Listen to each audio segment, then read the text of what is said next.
Shocking! The truth about royal women during the Middle Ages. Hey there, history seekers. Get ready to delve into the wild and shocking world of royal women during the Middle Ages. Buckle up, because we're about to uncover some jaw-dropping, shocking secrets that will make you appreciate the comforts of modern life. Ah, the Middle Ages, or as some would call them, the Dark Ages. And let me tell you, they lived up to that name. Brace yourself as we reveal the dark and downright disgusting realities that royal women faced. Can you imagine being forced into an early marriage and spending most of your youth pregnant? Yikes! And let's not even get started on childbirth. It was a terrifying ordeal filled with risks, pain, exhaustion, and language so bad that no one could even spell the words.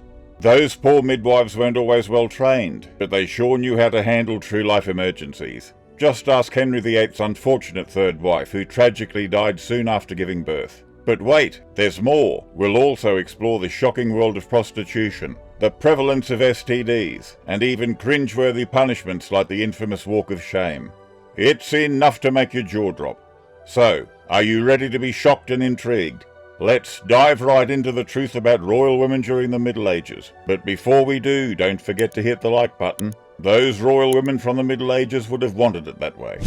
Early marriages. During the Middle Ages, royal women faced the pressure to marry at a young age. It was not uncommon for them to be married off while still in their early teens, transitioning abruptly from childhood to adulthood. The reality of being bound in matrimony at such a tender age is difficult for us to comprehend today. Imagine being a mere child, no older than 12 or 13, and finding yourself thrust into a marital union. For many royal women, this was a harsh truth they had to face. One striking example is Joan of Navarre, who ascended to the throne as Queen Consort of England at the tender age of 11. Just think about it. At an age when most kids are still playing with their toys or getting a new bike, Joan was thrust into the complex world of royal politics and responsibility.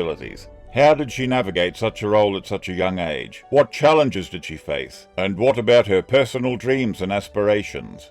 Another remarkable case is Isabella of Valois, who married King Richard II of England when she was just 7 years old. Yes, you heard that right, 7. It's mind-boggling to imagine the weight of such a commitment placed upon such a young girl. How did she cope with the demands of marriage and the expectations of her royal position? Were there any lasting consequences on her personal and emotional development?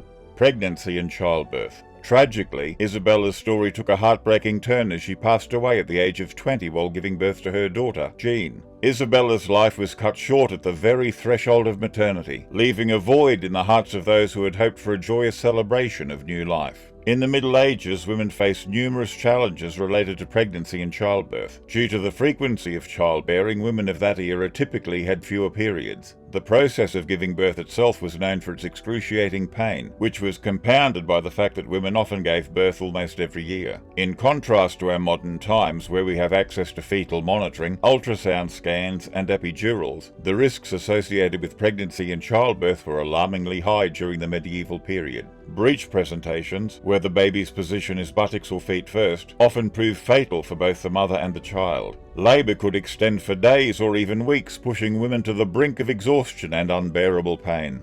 While caesarean sections were known during the time, they were quite rare and typically performed only when the mother was already deceased or near death. Even then, the success rate was not guaranteed. Unlike today, trained doctors were not the norm in attending to pregnant women. Instead, midwives played a crucial role. These midwives not only assisted pregnant mothers during labour, but were also capable of performing emergency baptisms on babies in danger of dying. However, the challenges did not end with the completion of labour. New mothers were vulnerable to various postnatal infections and complications, some of which could be fatal. The equipment used during childbirth was basic, and manual interventions were common. These problems affected women from all walks of life, irrespective of their social status. Take, for instance, Queen Joanna of Castile, also known as Joanna the Mad. She was married to Philip the Handsome and had a turbulent life, giving birth to 6 children during her marriage. Her struggles with mental health and the challenges she faced as a mother added another layer of complexity to her story. Social status and expectations.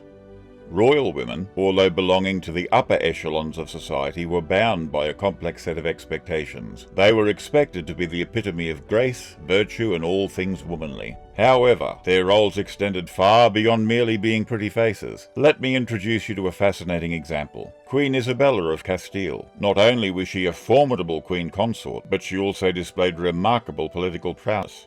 Isabella was no ordinary figure. She held significant influence in the court and played a pivotal role in shaping the destiny of her kingdom. Back in the 12th century, the Queen Eleanor of Aquitaine was not just a queen consort, but also a powerful political player. Eleanor challenged the traditional roles assigned to women, defying social norms with her intelligence and assertiveness. She was a force to be reckoned with, navigating the complex web of power and influence. It's incredible how these royal women managed to carve their own paths, exerting their authority behind the scenes, despite being excluded from formal positions of power. The Middle Ages sure knew how to deliver captivating stories of social status and expectations for these extraordinary individuals. The dark side of dynamic politics. You see, while the glittering facade of dynastic politics may have captivated the masses, there was a dark side lurking beneath those glittering crowns. Those noble women were often trapped in a world of power plays and manipulation, where their lives were governed by the ambitions of their families. Marriage became a mere tool, used to forge alliances and secure the interests of the ruling elite. But it wasn't all fairy tales and happy ever afters. These royal ladies often faced unimaginable challenges. Take Eleanor of Aquitaine, a remarkable woman who, despite her intelligence and strength, was forced into marriages solely for political gain. She wedded King Louis VII of France and later King Henry II of England, enduring loveless unions that served only to strengthen the power of her husbands. Eleanor's story is just one example of how these noble women were stripped of their agency and treated as bargaining chips in the grand scheme of dynastic ambitions. We find more haunting realities like that of Joanna of Castile, who was declared mentally unstable by her own father Ferdinand, and confined for years, her rightful claim to the throne denied. These stories shed light on the dark underbelly of dynastic politics, where royal women often found themselves at the mercy of power-hungry individuals. But they also highlight the strength, resilience, and strategic thinking that these women employed to navigate their tumultuous lives. Did prostitution proliferate extensively? The attitude towards prostitution was a paradox of tolerance and condemnation. Night workers in early medieval France faced public humiliation, and some women were even sold by their own families to raise funds, while others chose prostitution willingly for their own needs. Contraceptive methods were lacking, resulting in frequent pregnancies among night workers, but unfortunately infants born in such circumstances were often abandoned due to the unfavourable environment. Interestingly, archaeological sites of brothels have revealed the predominance of male infant burials, suggesting that in some places female infants were indeed raised. Women as scapegoats for STDs. Society's blame game. During the Middle Ages, there was a prevalent belief that STIs were punishments for immoral acts, with night workers and adulterers being particularly vulnerable. Gonorrhea, primarily affecting women, was the most common STD at the time, and had devastating effects such as sterility, infant blindness, and pus discharge. The lack of knowledge and diagnostic tools led to ineffective and even harmful treatments. Mercury, a poisonous substance, was widely used, applied topically or injected into women. Disturbing practices like leeching and genital strikes were proposed as treatment methods. Women, considered weaker and inferior, often faced humiliation and were labelled as carriers of diseases, sometimes leading to their banishment from communities. Men frequently blamed women for their own infections. Well, not much has changed there. Punishments. Can you imagine the unimaginable consequences they faced for going against the norms of their time? Let's start with a real-life example that will leave you astonished. Queen Anneboleyn, the second wife of King Henry VIII of England, was actually accused of adultery and treason. She faced a horrific fate, execution by beheading. How did this powerful and influential queen find herself at the receiving end of such brutal punishment? The combination of Anne's failure to produce a male heir, the opposition she faced from influential factors, and the political and religious climate of the time led to her downfall.